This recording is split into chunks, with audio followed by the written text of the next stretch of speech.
Ako talaga nung sinabi sa akin ng anak ko, hindi ako makapaniwala na nangyari. Kasi tulad nga lang sabi ko, sobrang taas ng respeto ko kay Jojo. They apologize for what? Sen, ang eksakto pagkasabi nila, sorry talaga, umiiyak sila. Assuming ito po, Sen, talaga, apologize. Let's just go straight to the point. Talaga sinasabi ko po ito po. What did they apologize for?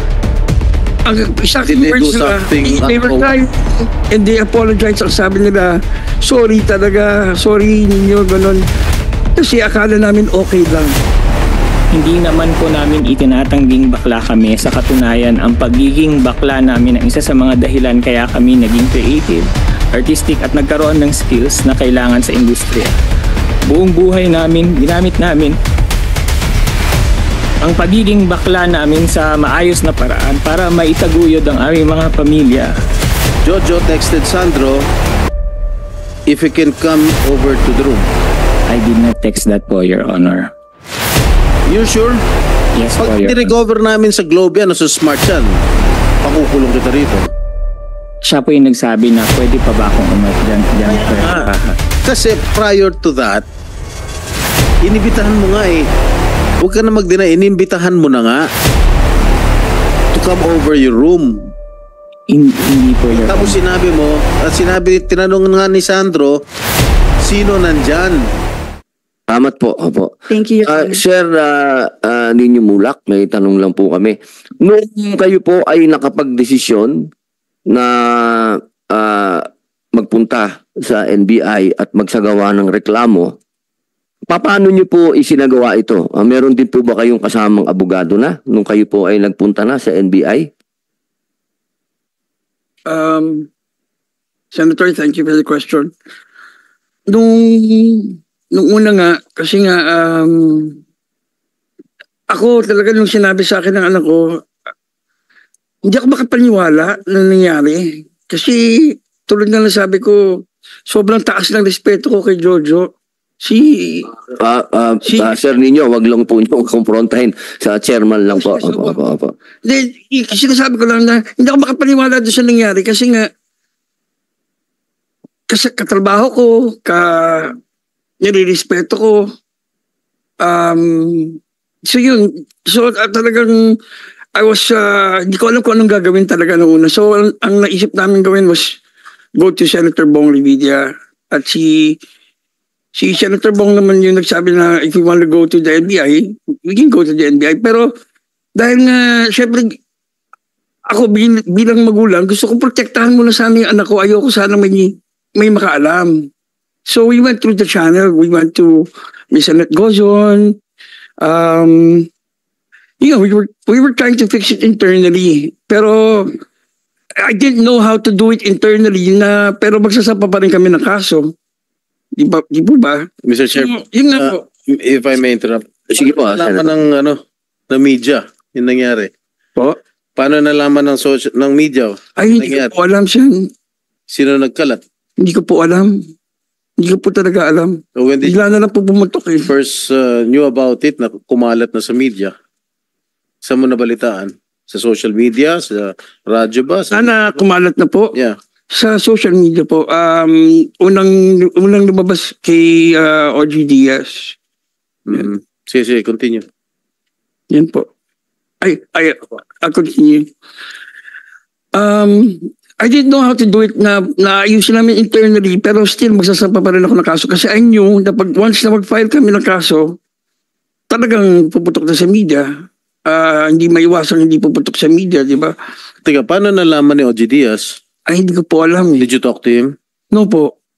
You haven't talked to him kasi I talked to him since sa social media mukhang detalyado yung mga... Ay, pero hindi po sa amin galing talaga eh. But there were... nakausap niya yung anak mo? We have other witnesses. Kasi I don't know kung paano nag-leak talaga. Ayun po. And then, so it took 10 days bago namin na-file kasi nga po, nagkita kami ni Annette Gozon at yun nga, hinarap niya sa akin yung dalawa dun sa bahay ni Miss Annette Gozon. And nag-apologize sila sa akin They apologize for what? Sen, eksaktong pagkasabi nila, sorry talaga, umiiyak sila. Ito ay, Assuming ito po, Sen, talaga, apologize. Let's just go straight to the point. Talaga, sinasabi ko po ito. What did they apologize for? Ang exact Did they words do nila, something they were untoward? crying and they apologized. Ang sabi nila, sorry talaga, sorry ninyo, ganun. Kasi akala namin okay lang. Oh, what do you mean? Yeah, they were sorry for what? What did they For do? what they did. What did they do? Did they admit it to you that they did something untoward? When they said sorry, syempre naintindihan ko yung kwento ng anak ko. Yun na yun. Yun, di ba? Alright. And then they said, akala daw nila okay lang. Hmm. But clearly, Akala nila consensual. yes, yan. But clearly, kung okay lang, di wala kami rito sana ngayon. Diba? At saka hindi sana nag-iiyak yung anak ko. Hmm. Yun po. Sige. And Ms. Annette Gonzales was our witness during that meeting. Yun po. Okay, if I may, Mr. Chair. Let's just. Yes, Senator. I think this will be your last hearing, so we'll just go straight to the point. Jojo Nones and Richard Cruz, are you represented by any lawyer? You can give legal advice if you wish. All right. Thank you. Diba may bigote ka dati sa Facebook? May bigote ka, Jojo. Sino ba si Jojo dyan? Nag-ahit ka na? Ang bigote mo?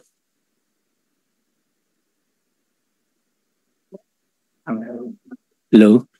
Your Honor, ano po, minsan may ahit, minsan po may shadow beard. Right. Mr. Chair, I would like to request the COMSEC to administer the oath. Okay, Comsec, mag-administer tayo ng ano. Okay, pwede po kayong tumayo. Sir Richard and Sir Jojo, tatayo lang po. Yeah. Can you kindly raise your right hands? Do you swear to tell the truth and nothing but the truth in this committee hearing? Yes, Your Honor. The answer is in the affirmative, Mr. Chair. Thank you. Maraming salamat po. Senator, nakapag-administer na po sila po. Maraming salamat, Mr. Chair. Okay. Ano trabaho niyo ngayon? Ngayon po wala po dahil naka-preventive suspension po kami, Your Honor. Okay, bukod sa GMA 7, meron pa ba kayong ibang pinagtatrabuhan? Sa ngayon po wala. Before? No, hindi pa kayo ni-issue ng preventive suspension? GMA lang po. Yep. Okay. Sinasabi ng GMA, independent contractors kayo. Yeah. Correct. Hindi kayo sinasweldoan ng monthly? Hindi po.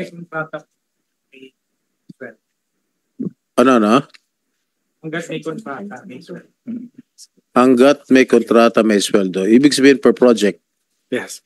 So pag meron kayong isang teleserye na 6 na buwan tatagal, 6 na buwan lang sweldo niya. Am I correct? Bag sa director po. As a? Bag director. Ganun. Director ka ba ano? Sino bang director? Sa ngayon po nagdidirect po ako. Ikaw? Opo. Ikaw, Your Honor. Richard? Consultant, scriptwriter, creative consultant. Scriptwriter ka? Mm. Ikaw, Jojo, ang director. Opo. So ano yung mga dinidirect mo ng mga projects sa GMA? Meron po akong bago po ang lahat nangyari to. Meron po ako bagong director lang po ako na pinag-direct ng network. Dati po consultant din po ako, drama consultant. Tapos nalipat po ako sa posisyon na director. So nagdidirect po ako ng teleserye na panghapon. Gaano na kayo katagal nagtatrabaho sa GMA?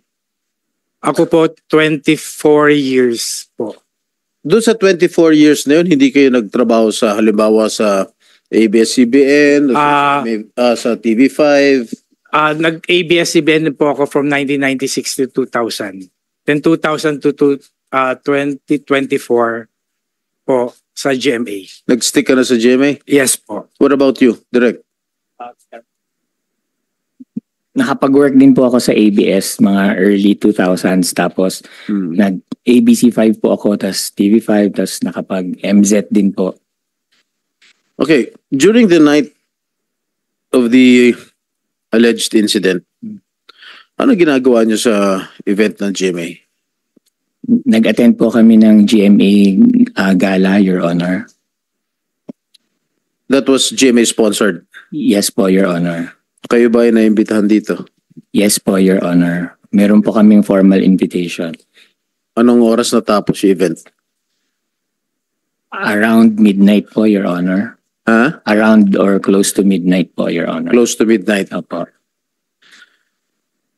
Nung mga nakalipas na event ng GMA, kayo rin ba ay naimbitahan? Yes po, Your Honor. Nag-book din ba kayo ng hotel room? Hindi po, Your Honor. Bakit?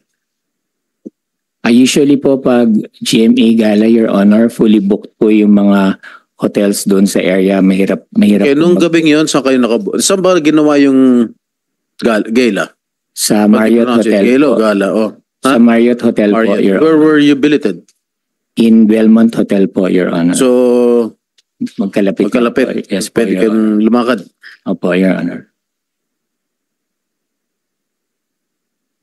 So, nag-book kayo ng hotel dun sa, ano yun? Sa Belmont po, Belmont. Your Honor. Opo. Saan yung event? Sa Marriott po, Your Marriott. Honor. Sino nagbayad dun sa Belmont? Ako po. Hindi sponsored ng GMA. Hindi po. Di ba lahat ng mga artista, lahat ng mga konektado sa GMA, di ba ni-sponsoran ng Hindi po, automatic hindi na yun na sagot ng GMA 7? Opo. So kayo, Yeah. Lahat po ng consultants, yung mga creative, nag-book kami sa Belmont. okay, diretsuin ko na kayo ha. But before I ask you direct questions, bakit hindi kayo sumipot last hearing? Meron po kaming prepared statement. Pwede po ba namin basahin? Meron po kaming prepared na statement regarding that. Pwede po namin basahin, Your Honor. Sige. I forgot to give you a chance to give your opinion. Thank you, Your Honor. Go ahead. Thank you. po. To the Honorable Chairman of the Senate Committee on Public Information and Mass Media, Honorable Senator Robin Padilla, to all the senators present today, especially Senator Jinggoy Ejercito Estrada, President pro tempore. To all the resource persons and friends from the press, magandang tanghali po sa inyong lahat. Bago po ang lahat, ay nais po naming humingi ng paumanhin sa hindi namin pagdalo sa nakaraang pagdinig. Inaamin po namin na natakot po kami na masubject sa media circus at premature trial. Gayun din po, natakot din po kami na baka malabag po namin ang confidentiality ng investigasyon na isinasagawa ng NBI nang nagsimula na ang mga panahong yon at nagpapatuloy pa rin sa ngayon. Nasabihan po kasi kami na bawal po na ilabas ang lahat ng mga counter-allegations at ebidensya namin sa publiko dahil ayon sa NBI kahit ang aligasyon ng di umano'y biktima ay hindi pa rin nila maaring ilabas dahil subject pa ito sa validation ng kanilang ahensya. Lahat pa raw po ng hawak ng NBI hindi pa ebidensya hanggat hindi pa naipapasa sa piskalya. Subalit matapos po naming mapanood ang nakaraang pagdinig ay nakita po namin na hindi mangyayari ang aming kinakatakutan dahil sinabi at siniguro naman po ng kagalang-galang nating Chairman Senator Robin Padilla na hindi magiging korte ang Senado. Kaya humihingi rin po kami ng patawad sa kagalang-galang natin na Senador Jinggoy Estrada kung naunahan po kami ng takot, kaba at pangamba. Opo. Kami po ang independent contractors ng GMA Network na tinutukoy sa mga online post na kumalat noong mga nakaraang araw. Subalit, hindi po kami gumawa ng kahit anong sexual harassment or abuse laban kay Sandro Mulak. Sa pagkakataong ito, sa harap ng iyong lahat, mariing tinatanggi po namin ang lahat ng mapanirang akusasyon na ito laban sa amin. Kami po ay hindi executives ng GMA Network tulad ng mga lumalabas. Daliwas sa sinasabi sa online, wala po kaming kapangyarihan or impluensya sa network, lalong-lalo na sa mga artista nito. Sinabi naman po ng GMA na hindi kami regular employee ng network. Alam po namin na konting pagkakamali lamang na nagawa namin sa production ay maaaring ma-terminate ang aming kontrata at mawalang kami ng trabaho. Subalit, tumagal kami sa telebisyon ng more or less 30 years. At bago ang pangyayaring ito, ay malawak ang naging contribution namin sa industriya sa telebisyon sa pamamagitan na naiambag namin mga award-winning at top-rating television shows and teleseries.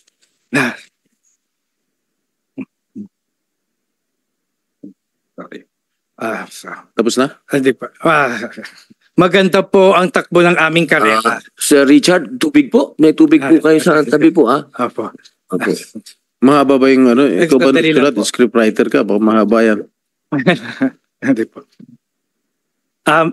Maganda po ang takbo ng aming karera.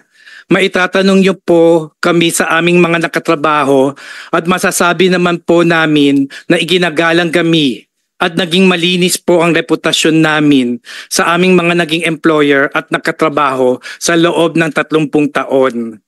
Sa tinagal-dagal namin sa industriya, wala po kahit na isang reklamo, sexual man or anuman, ang nag-file sa amin. Kaya hindi po namin sisirain ang iniingatan naming pangalan at karera at reputasyon para makapag-abuso o harass ng isang tao. Lalo na po na alam namin na anak ng sikat na artista at maimpluwensyang pamilya. Ano ba naman po ang laban naming mga ordinaryong manggagawa lamang laban sa kanila? Hindi naman po namin itinatangging bakla kami. Sa katunayan, ang pagiging bakla namin ang isa sa mga dahilan kaya kami naging creative, artistic at nagkaroon ng skills na kailangan sa industriya.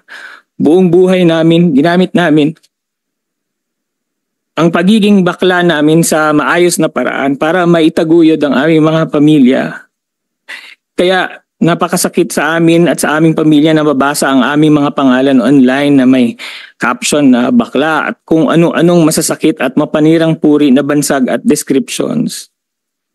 Bakla po kami, oo, pero hindi kami mga abuser. Bakla kami, oo, pero hindi kami gumagawa ng masama sa kapwa. Bakla kami, oo, at may takot po kami sa Diyos. Sa huli kami rin po ay humihiling ng hustisya, mabigyan sana ng hustisya ang malisyosong pagbibintang sa amin. Kaya po naming mapatunayan sa piskalya o korte na wala kaming kasalanan.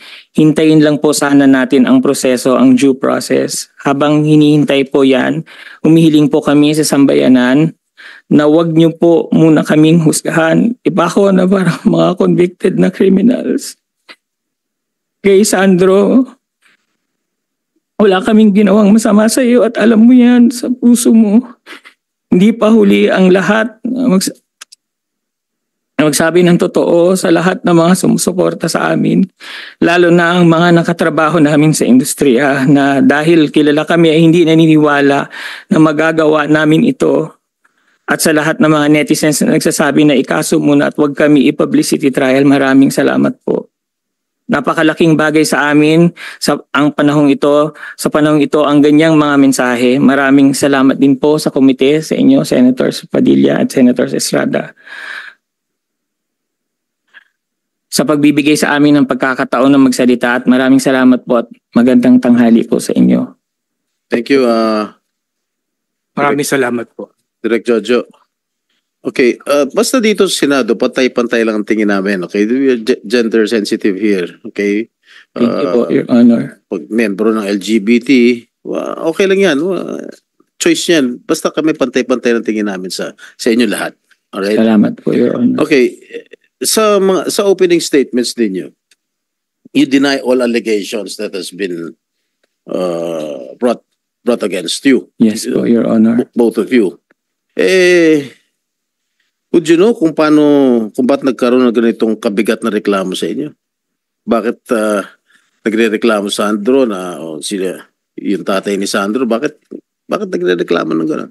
Hindi po talaga namin alam, Your Honor. At kanina sabi ni Mr. Mulak na nag-meet kayo sa bahay ni Attorney Annette Gozon, ang Vice President ng GMA7, na nag-apologize kayo. What did you apologize for?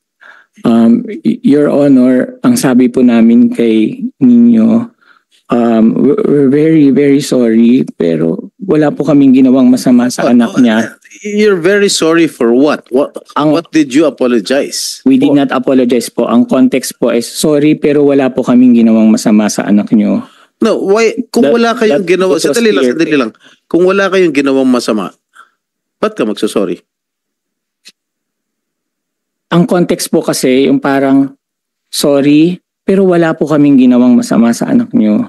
Hindi, medyo nagugulan ako, medyo may pagka-weirdo. Yun po yung buong sentence namin. Sorry, Robin, ha? Ganito lang, sorry, Robin. Ba't ako magsasorry sa'yo? Anong ginawa ko, di ba? Kasi buong sentence po siya, hindi lang po siya sorry.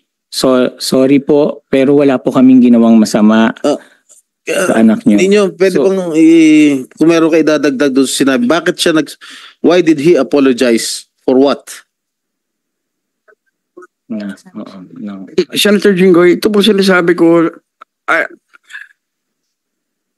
ay talagang umiiyak sila nung nag-sorry sila. They were crying, both of them. And they even offered to donate a certain amount to a charitable institution of my choice. Para lang masettle yung Is it true? Ang sagot ko po sa kanila, ako, tao lang ako. Diyos nga marunong magpatawad. Kaya ko kayong patawarin. Pero kailangan pagbayaran niyo yung ginawa niyo. Is it true that you were offering something sa charitable institution? Is it true? No po, Your Honor, kasi that would be very insulting po. Huh? No po, Your Honor. Oh, they are denying it, Mr. Mulak. Senator Jinggoy, Mr. Elect Gozon was present during the incident. Okay.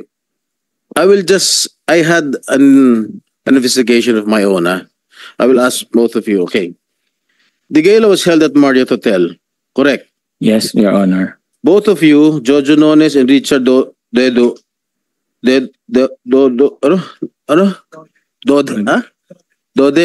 hindi Dede, are billeted at Belmont, which is a walking distance from Marriott Hotel. Correct.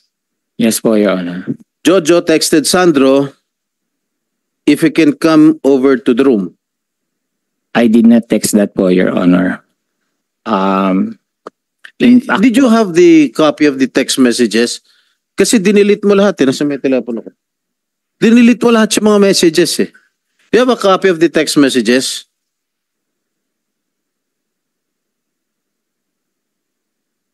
You sure? yes po, Pag Your Honor. nirecover namin sa Globe yan o sa Smart yan, pakukulong kita rito. Now you better tell the truth. Yeah, I'm telling the truth po, Your Honor. You did not. Hindi po sa akin nanggaling. Kay Sandro po mismo nanggaling. Remember, you're under oath. Yes, Your Honor. Huh? Yes, Your Honor. Meron ba? If I am you can, under oath, if Your you can Honor. show me proof that Direct Jojo texted Sandro.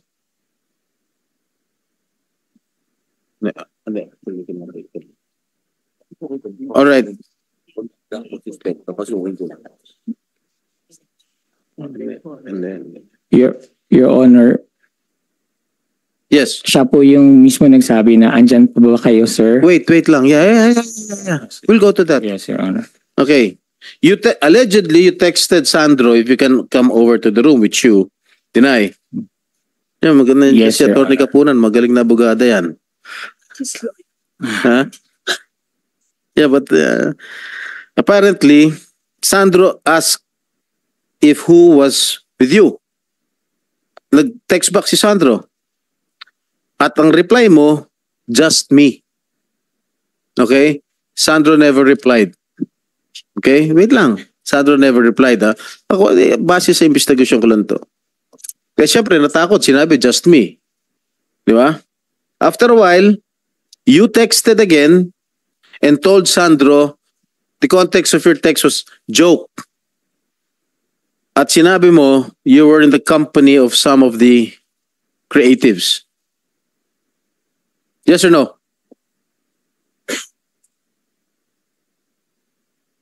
Ang eksaktong Yes or no? Ang eksaktong text ko po, Your Honor, I'm with Drama Peeps but we're wrapping up na. Yes. But you texted him joke, correct? Well, yes, Your Honor. Kasi nung una, nung Just Me po, kasi natutulog na po sa tabi ko si Dode. And then Just me, Sandro did not reply. And then when Yes, you po. replied joke, I was with some of the creatives. Mismo yung mga tao sa creatives. yes po, but Creative I department. also said po, Correct. yes po, Okay. Your Honor. But I also said po, Your Honor, we're wrapping up na kasi I didn't want him to think po that Okay. anything about Okay. the Just Me text. After which Sandro obliged to the invitation of Jojo. At doon nag-text si Sandro na pwede ba dumaan dyan? Sino-sino pa kayo nandyan? Yun yung lumalabas sa social media na hindi naman kinover kung ano yung prior conversation. Correct? Your Mm. Your Honor, wala pong invitation, wala pong direct invitation from me, from myself. Siya po yung nagsabi na pwede pa ba akong dyan, Kaya sir? nga. Kasi prior to that, inibitahan mo nga eh. Huwag ka na mag-deny, inibitahan mo na nga to come over your room. Hindi po, Your Tapos Honor. tinanong nga ni Sandro, sino nandyan? At sinabi mo, me only, ako lang. Tapos biglang sinabi, hindi na nag-reply, sinabi mo, joke. I am with some creatives. Your Honor, may we request for an executive session po so we can clarify things. No, wala pa naman, there's nothing sensitive here. As we go along, siguro. But Hindi pa naman sensitive yung matter. these are facts of the case po, Your Huh? Honor. These are already facts So? of the case po, Your No, Honor. I'm just Ito lang po asking yung you if it's true or false. Wala pa naman tayo sa there was no Hindi pa direct naman sensitive invitation. yung, There was no direct invitation from me, Your Honor. Okay. I was just being polite and kind because he is my friend. But there was no direct invitation po. In fact po, bago po siya na sinabi na akit siya, I said we're wrapping up. Totoo ba? Do you have a copy of the text messages of Mr. Nones? We have po, Your Honor. If I may answer, Yes, yes. Your Honor, Attorney Sharina Quintanilla Raz for Sandro. We do have proof of that, but we cannot show that at the moment because it is with the NBI. And as this explained earlier, the NBI is safeguarding the confidentiality of the pieces of evidence Do in you this have any case. representative from the NBI here? Yes. Good afternoon, Your Honor. I'm Attorney Zuleika Marie Esconales, the investigator on case, Your Honor. Do you have the copy of the text messages? The conversation? The complainant already submitted pieces of evidence to support his complaint, Your So- Honor. You cannot share it with the committee? With all due respect, Your Honor, for purposes of confidentiality, because of pending investigation, we are All right. keeping the same, Okay. Your Honor. Of course. I Thank will you, Your respect that. Okay, at that time, nung umakyat na si Sandro, kasi when you invited him, Sandro was in his room together with his girlfriend. And apparently, Sandro informed his girlfriend that he was going to the room of Jojo and company. Upon entering the room, Sandro was surprised since it was only Jojo and Richard who were there in the room. Correct? Correct. Your Honor, hindi ko po alam kung na-surprise si Sandro din. No, Hindi po umakyat si Sandro sa kwarto We were- ninyo. He was surprised upon seeing only both of you. Well, he wasn't surprised po, Your Honor. Wala po kami Kasi ang sinabi mo dun sa text messages, I am with people from the creatives group. No po, sir. My exact message was just, we're wrapping up na GMA Drama Peeps referring to me and Dode, but we're wrapping up na. Okay, So, that's your word. yes. Malalaman naman natin sa investigation sa NBI yan. Did you offer Sandro glass of wine? No, Your Honor. When he arrived, he asked if we could drink the wine that was there on the ledge. Did you give a 500 peso bill, which was wrapped like a straw? No, Your Honor. Hmm? No, Your Honor. And apparently you poured a powder substance, No, Your powdery Honor. substance. No, Your Honor. Your Honor, these are already very details that need to be discussed in an Your Honor, executive if I may, session. Your Honor. I think, Your Honor, these matters are part of the allegations of the complainant, Your Honor, which are now under validation of the NBI, Your Honor. In fact, Your Honor, we were also advised by the NBI with regard to that the own allegations of Mr. Sandro Mulak, Your Honor, Mr. Chair, are still under validation, even this allegation of the 500 peso bill and the alleged substance, Your Honor.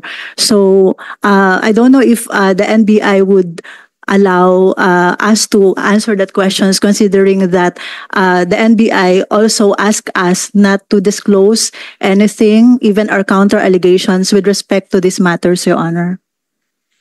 You were requesting for an executive session. Am I correct? Yes, Your Honor. Okay. Mr. Chair, I move that we hold this in an executive session.